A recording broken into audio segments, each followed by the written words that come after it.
Today I'm going to be showing you how to do a gradient wash. This is exactly like the even wash technique, but instead of refilling your paintbrush with the same color over and over, you'll be starting with a new paint color each time.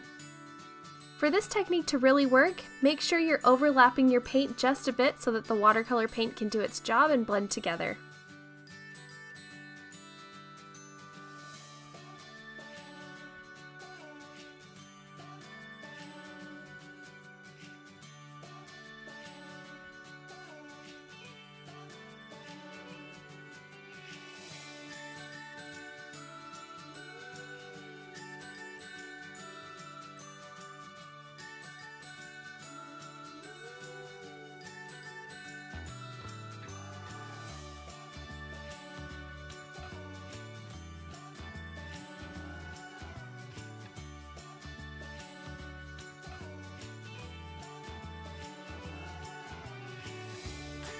If you try this technique, post it over on Instagram and use the hashtag #SnowberryChallenge.